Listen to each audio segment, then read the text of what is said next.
낙타 한 마리를 데리고 사막을 건너는 이 죄송합니다. 아라비아 상인이 있었습니다.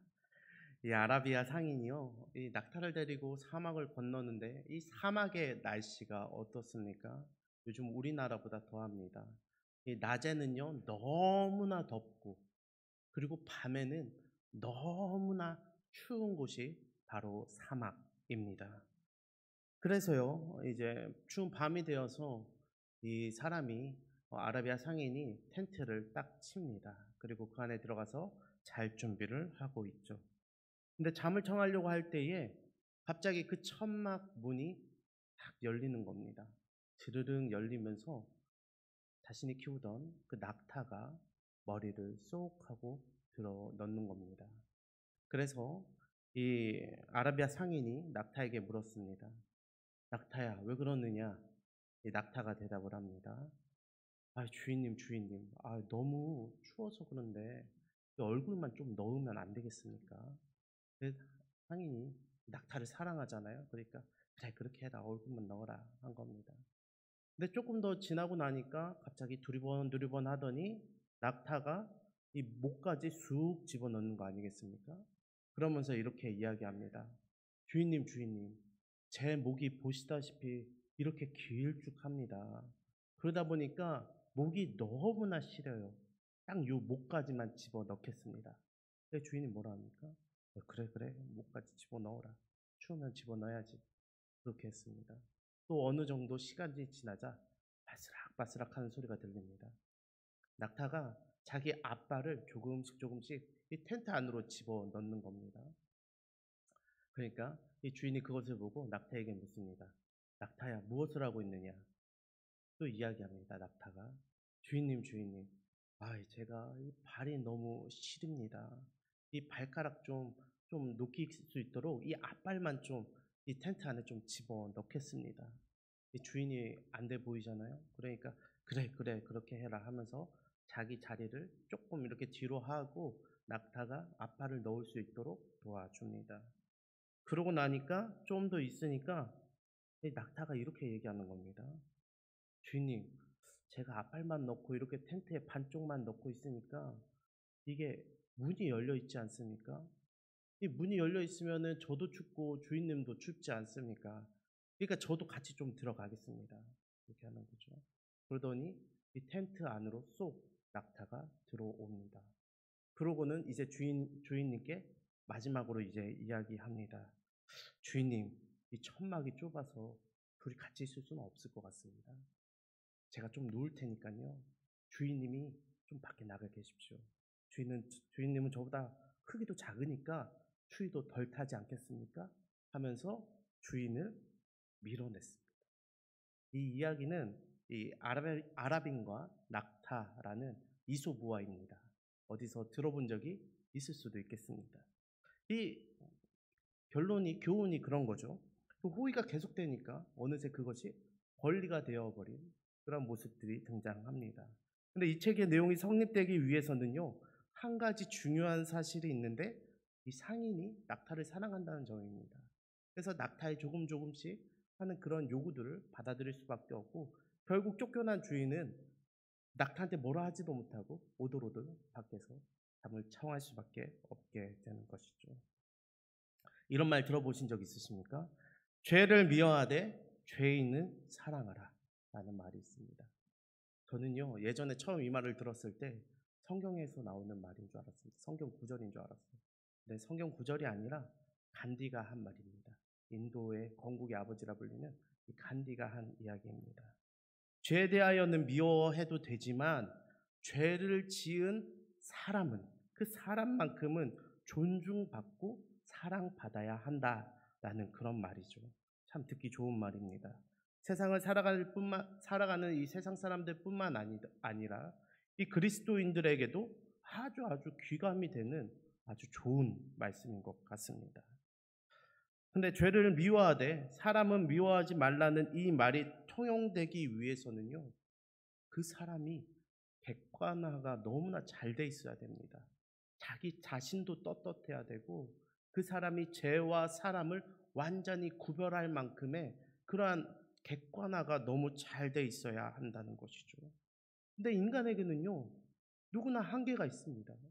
그것을 구별하지 못해요. 그러니까 인간이죠. 창조주가 아닌 이상 그것을 구별할 수가 없습니다.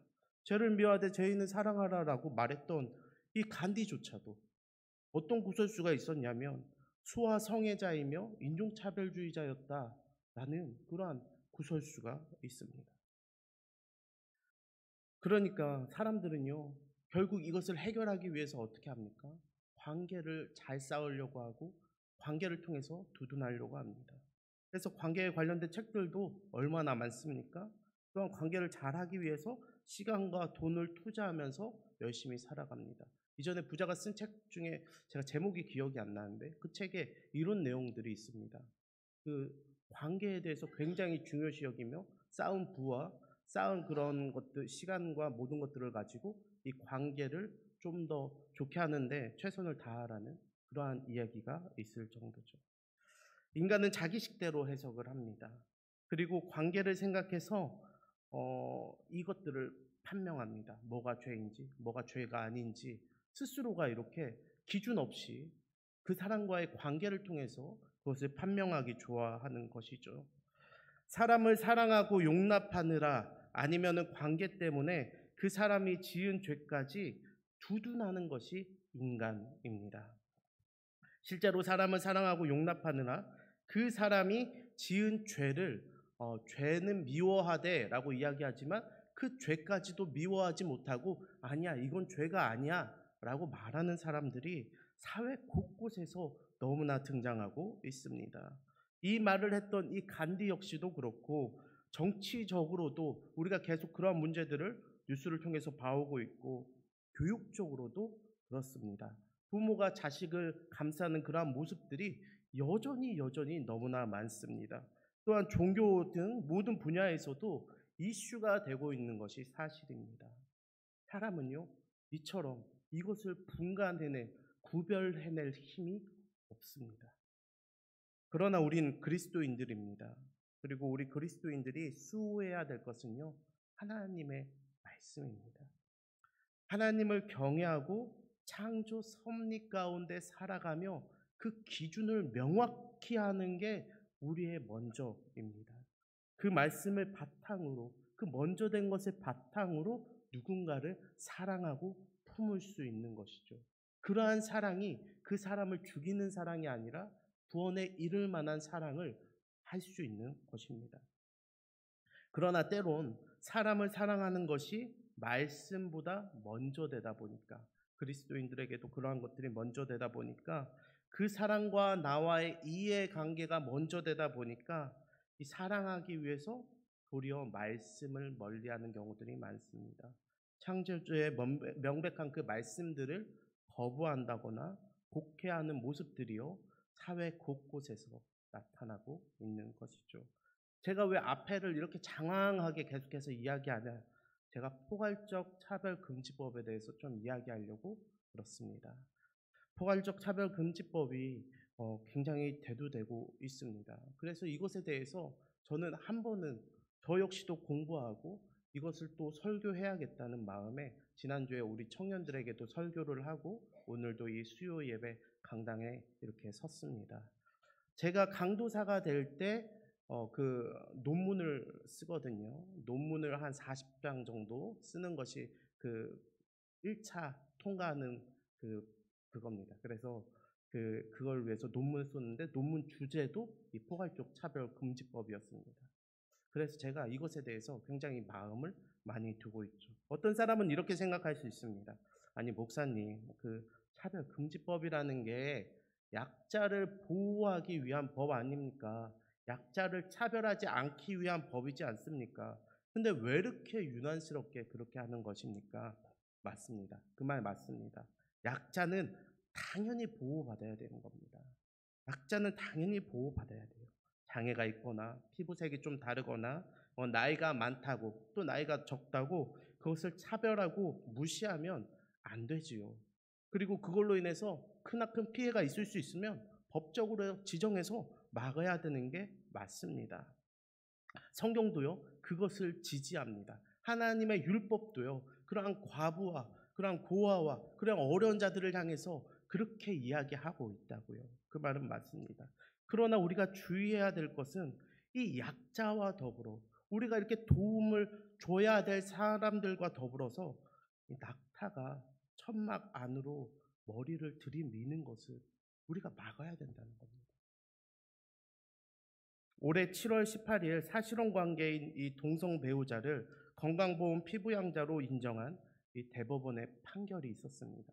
그것 때문에 낙타가 고개를 조금 기웃하니까 이 온 그 초교파적으로 모여서 200만이 모이자 했는데 200만은 못 모인 것 같고 한 100만 정도 모였다고 합니다. 100만 명이 모여서 그렇게 그곳에서 찬양하고 예배하면서 하나님 앞에 나아갔던 것이죠. 이것을 막기 위해서 그런 겁니다. 장애인이나 인종, 피부색, 나이 등에 대해서 이 차별하지 말자는 법은요, 사실 지금도 있습니다. 이런 것을 이 개별적 차별금지법이라고 이야기합니다. 각각 그것에 따라서 특정 대상에 따라서 각각의 차별을 금지하는 것들을 지정해 놓는 것이죠. 한 2, 30여 개가 된다고 저는 알고 있습니다. 근데 애매한 사항들이 있다라고 사람들이 이야기를 해요. 그러니까 사실 사람이 얼마나 악합니까? 이용하려면 얼마든지 법을 막 이용해서 살아가지 않습니까? 그러다 보니까 그것이 잘 안 되는 것 같으니까 우리 포괄적으로 하자. 이러한 약자들을 다 나눠 놓지 말고 다 한 대 묶어서 다 같이 똑같이 포괄적으로 우리가 이것을 차별 금지하는 법안을 만들어내자 하는 것이 이 포괄적 차별금지법입니다. 하지만 문제는요, 여기서 정의한 이 약자 중에서 누룩들이 섞여 있다는 거죠. 문제를 일으킬 만한 것들이 섞여 있다는 것입니다. 바로 사회적 성인 젠더와 그리고 성적 지향과 성 정체성을 차별 금지 대상으로 추가한 것입니다. 약자인 양, 이 동성애나 자기가 성을 선택하는 이러한 행위가 똑같이 보호받겠다라는 거예요. 이들이 주장하는 바는 이렇습니다. 사회적인 성인 젠더라는 말은 사회적으로 성을 내가 주관적으로 선택할 수 있다는 겁니다. 내 인식에 따라서 달라지며 오늘이나 내일도 내 성이 바뀔 수 있다는 거예요. 난 오늘 남자예요 라고 말하면 남자가 되는 거고 나는 내일 여자라고 말하면 여자가 되는 겁니다. 그리고 그것뿐만 아니라 남자와 여자의 성을 뛰어넘어서 제3의 성, 제4의 성, 무수히 많은 그러한 성을 내가 선택하기만 하면 내가 될 수 있다고 이야기하는 것입니다. 그렇기 때문에 그러한 것을 차별하지 말라는 거예요. 생물학적으로 태어난 차이에 대한 이런 구분은 무의미하게 여기는 것이고 내가 선택하고 내가 원하는 것, 내 마음이 먼저 된다는 것이죠. 그것이 바로 사회적 젠더 선택에 대한 겁니다. 결론적으로 성이라는 것은 뭐든 내가 중심이 되어 바꿀 수 있다는 것입니다. 그리고 그 성을 가지고 내가 원하는 사람과 내가 원하는 성과 사랑을 나눌 수 있다는 것이 이 성적 지향 그리고 동성애를 야기시키고 있는 것이죠.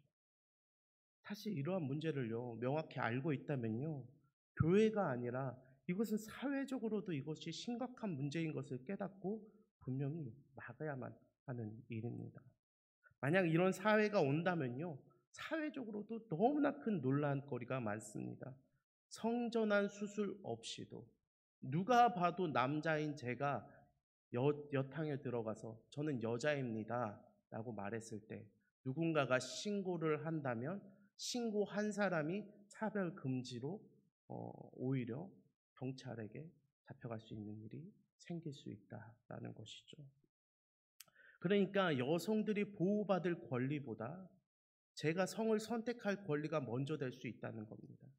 내가 차별받는다라는 그 생각이 먼저 존중받을 수 있는 것이라는 겁니다.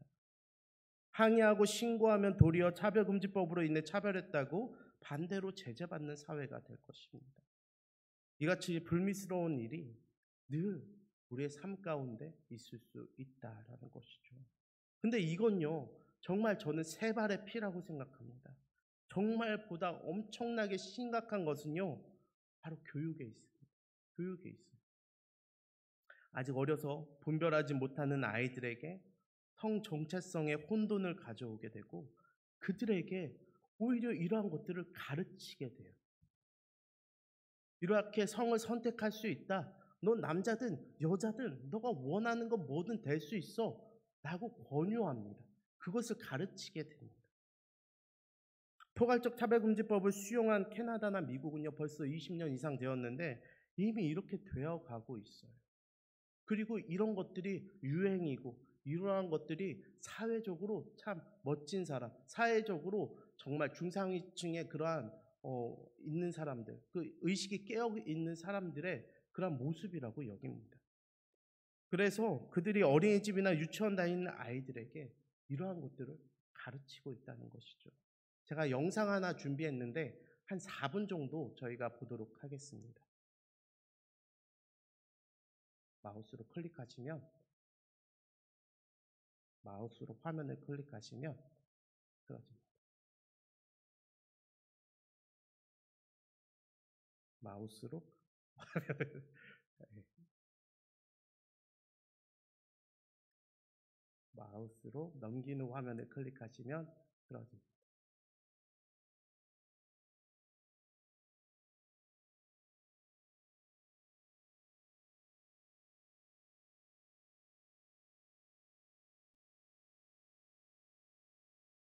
네, 나오나요?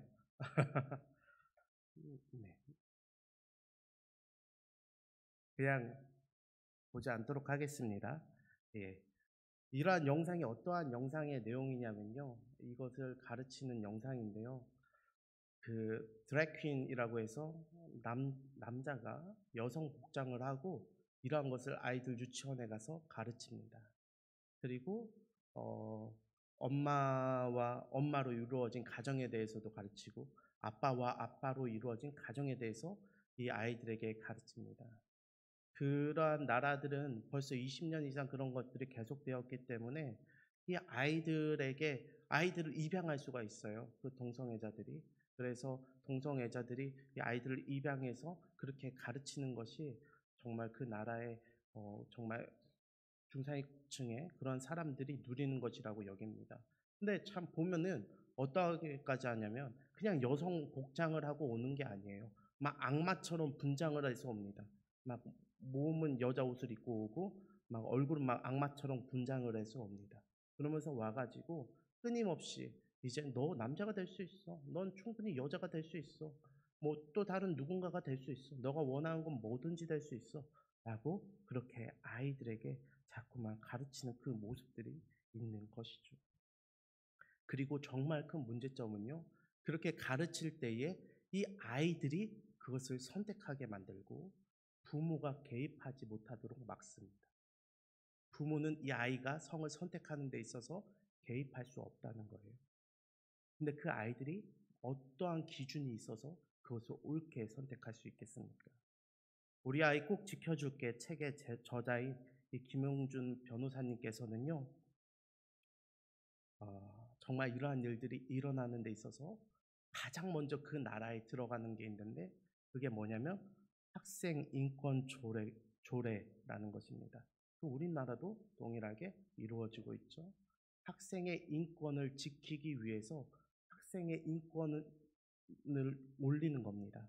선생님들이 건들 수 없게 만들고 함부로 할 수 없게 만들고 지금 우리나라도 동일하게 그것들이 이루어지고 있습니다.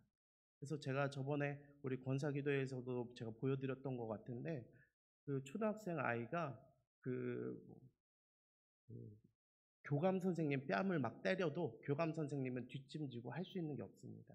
이 아이에 대해서 건들거나 말로써 뭔가 이 아이를 자극하면 그것이 또 아이를 학대하는 걸로 비춰지기 때문에 뒷짐지고 그냥 그 아이가 때리면 맞고 하는 모습들을 우리가 영상을 통해서 뉴스를 통해서 봤던 기억이 있습니다. 우리나라 교권의 붕괴가 먼저 시작되어진다는 거죠. 아이들의 권리를 자꾸만 높여주는 겁니다. 아이들이 뭔가를 선택하는 데 있어서 부모나 다른 누가 간섭할 수 없게 만드는 게 그들이 원하고자 하는 가장 첫 번째 방법입니다. 그래서 그 갈등 구조를 계속해서 만들어 놓는 것이죠. 우리나라도 그렇습니다. 마치 이게 들어오면 학생이나 아이들의 인권이 더욱더 올라갈 것처럼 여기고 참 선진국의 아주 옳은 모습으로 여겨서 우리나라도 이걸 받아들인 거 아니겠습니까? 근데 오히려 학생들의 인권이 무너지고 학생들의 행복이 더욱더 무너지는 모습들을 통계를 통해서 알 수 있습니다. 오히려 그 배후에는 젠더 이데올로기, 이런 젠더적인 그러한 사람들에 의해서 이러한 이념적인 것이 먼저 심기게 하기 위해서 그 사람들이 배후에 있다라고 이야기하며 아이들을 공략해 삶을 파괴하고 있다고 먼저 이야기하고 있습니다. 이 변호사님은 저서를 통해서 포괄적 차별금지법이 시행되고 이 인권교육이 강화되는 국가에서는, 아이들의 인권이 올라가는 국가에 있어서는 예외 없이 동성애 성전환에 빠지는 아이들이 폭증한다라고 이야기합니다. 그래서 미국이나 캐나다나 20년 이상 이렇게 동성애를 했던, 동성애에 대해서 포괄적 차별금지법이 통과된 나라들에 대해서 확인을 한 결과 미국 고등학생은 4명 중에 1명이 자신을 성소수자라고 이야기합니다. 자신이 정말 성소수자라서 그런 게 아닙니다. 그 모습이 쿨하고 그 모습이 멋스러워 보이고 그리고 그렇게 하는 것이 옳은 것이라고 여기고 배워온 것이죠. 그런데 포괄적 차별금지법이 20년 이상 이렇게 시행됐는데 그 통계를 또 보면은 아이들의 행복 또한 같이 올라가느냐? 그렇지 않습니다. 아이들의 자살률 또한 같이 올라갑니다. 그들이 자신의 성을 선택하고 만족을 얻었느냐? 그게 아니라는 것이죠. 자신들이 알지 못하는 새에 선택했지만 그것에 대해서 만족감을 누리지 못하고 있고, 그리고 잘못해서 자신이 그것을 몸에 대해서 트랜스젠더나 그러한 일들을 행한다면 결코 돌이킬 수 없는 그러한 악한 구조가 계속해서 되고 있다는 것입니다.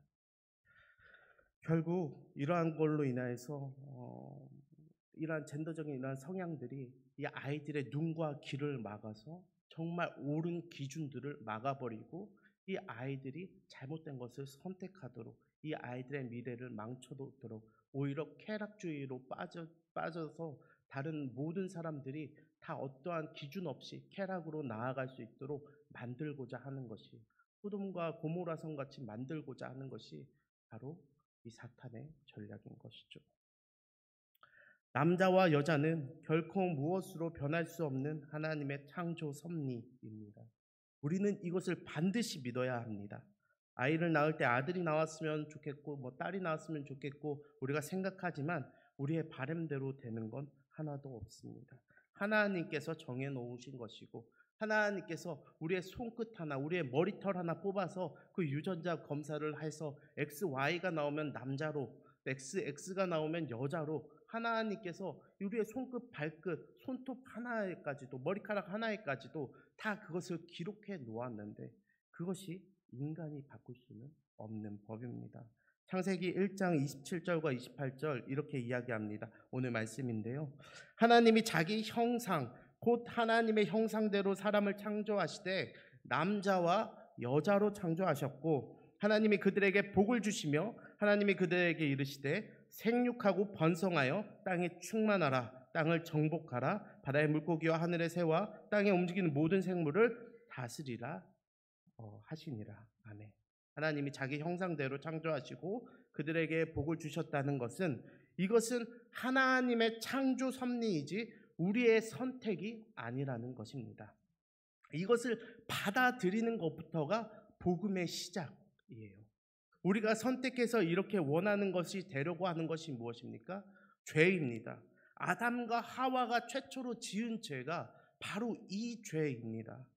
하나님의 창조 섭리를 거슬러서 하나님께서 정해놓으신 것을, 넌 남자고 넌 여자고 너는 이 땅을 다스리고 생육하고 번성하라, 이 말씀을 받아들이지 않고 자신들이 되고 싶은 존재, 자신들이 뭐가 되고 싶어 했습니까? 하나님이 되고 싶어 했어요. 인간으로 지어졌는데 하나님이 되고 싶어서 그 선악과를 따먹은 것 아니겠습니까? 그것이 죄가 된 것이죠. 그렇습니다. 피조물로 지음받았음에도 불구하고 스스로가 높아져 창조주가 되려 했습니다. 그것을 죄라고 이야기합니다. 자기가 되고 싶은 성을 선택하고 또 그것을 넘어서 제3의 성, 제4의 성, 내가 원하는 무언가를 선택해서 누군가도 나에게 간섭받지 않고 내가 그것이 되려 하는 것은 죄입니다. 동성애 역시 마찬가지입니다. 성적 지향이나 동성애를 용납하는 것은 분명 죄입니다. 성경 곳곳에 그렇게 쓰여 있습니다. 한 군데만 찾아보면 그 땅에 또 남색하는 자가 있었고 여호와께서 이스라엘 자손 앞에서 쫓아내신 국민의 모든 가증한 일을 무리가 본받아 행하였더라. 아멘. 가증한 일. 하나님께서 보시기에 가증한 일. 우리는 그것을 죄라고 규명하고 있습니다. 그리고 이 죄가 만연한 곳에 오히려 동성애가 활발해지기 시작한다라는 것을 우리는 성경을 통해서 알 수 있는데요. 로마서 1장 24절부터 이렇게 기록되어 있습니다.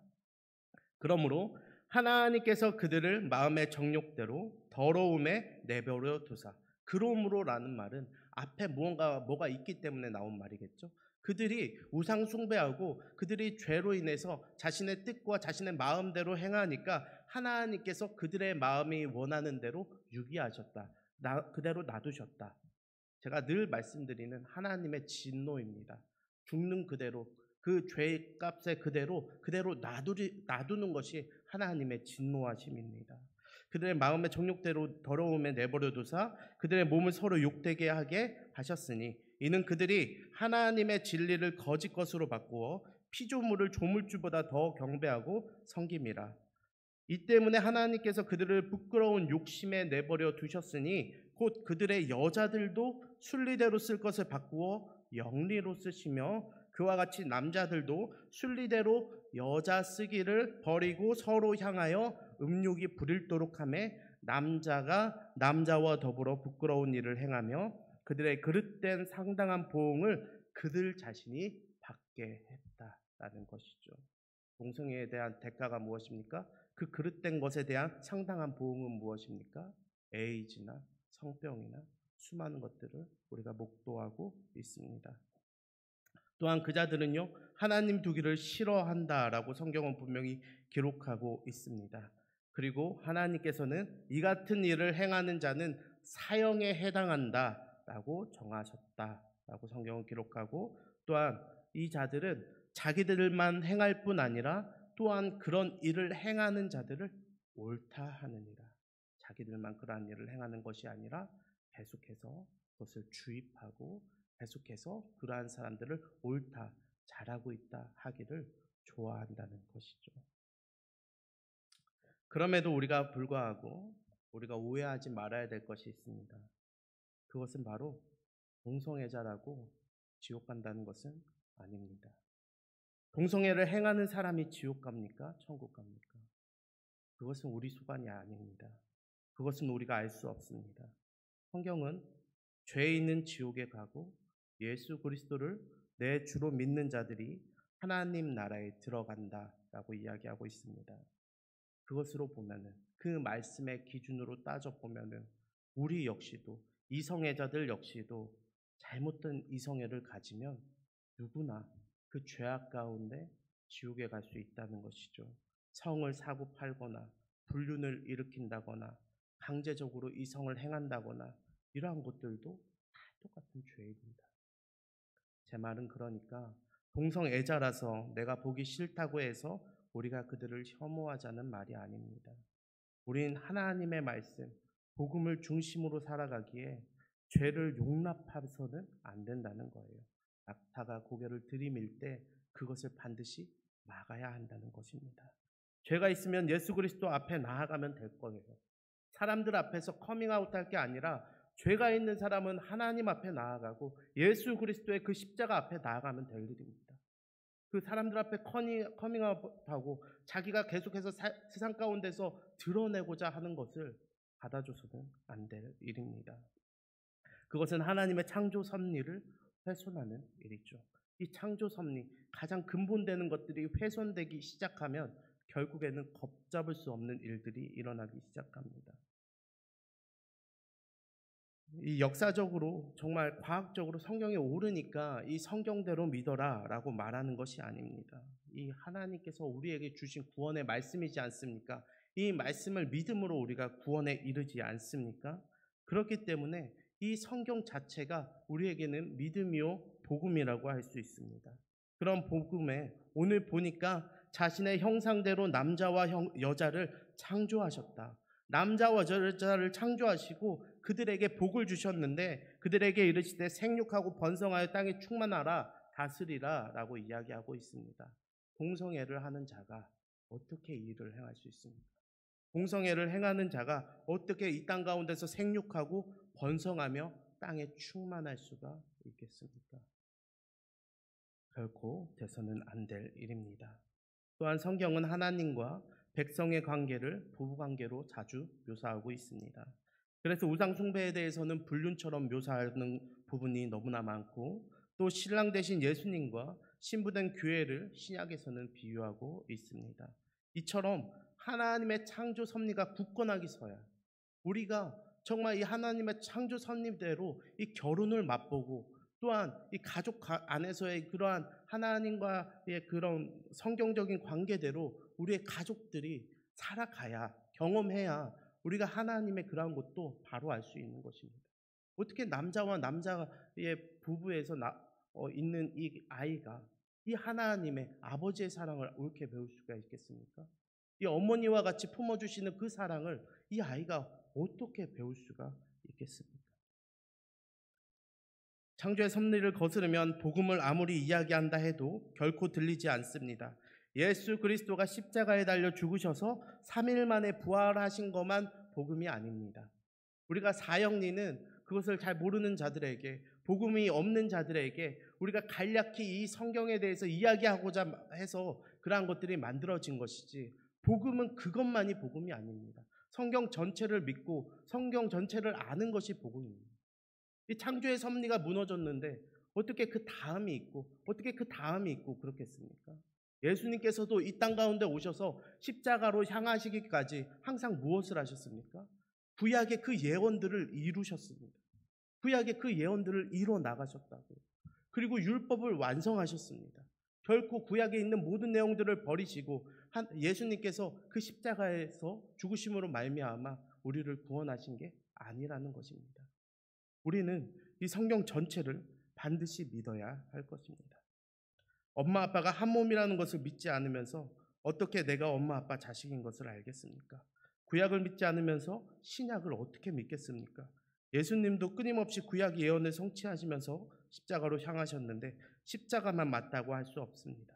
하나님의 계획을 믿어야 하나님의 창조 섭리가 믿어지는 것이고 하나님의 창조 섭리를 믿어야 하나님의 사랑이 보이는 것이며 하나님의 사랑이 명확하게 보여야 우리의 죄가 드러나는 법입니다.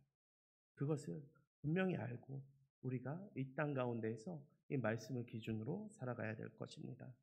말씀을 마무리하겠습니다. 우리가 죄를 미워하고 죄인을 사랑할 수 있을까요? 이 간디의 말에는 오류가 너무나 많습니다. 사람은 결코 그렇게 살아갈 수가 없습니다. 사람은 자기가 사랑하는 사람을 더욱더 품어주게 되어 있고 그러다 보면은 죄도 자꾸만 덮으려고 하는 것이 사람입니다. 그렇기에 우리가 할 수 있는 방법은 낙타가 고개를 들이미는 순간 낙타에게 이야기하는 것입니다. 내가 너를 사랑하지만 고개를 걷지 말아라. 너와 나의 경계는 명확하다. 라고 이야기해 주는 것이 오늘날 이 땅에서 그리스도인들이 살아가는 유일한 방식임을 분명히 믿습니다. 저와 우리 성도님들 이러한 일들 가운데 그저 내 삶과 멀리 있는 일이라고 규명짓지 마시고 언제가 이 일들이 점점 커져서 나의 자리를 빼앗을 것이라고 분명히 생각하시고 그리스도인들이 설 곳이 없게 될 것이라고 분명히 생각하시므로 사회적으로 이러한 일들 가운데서도 관심을 갖고 기도하시길 진심으로 바라고 기도합니다. 우리 시간 같이 기도하겠습니다. 제가 기도하겠습니다.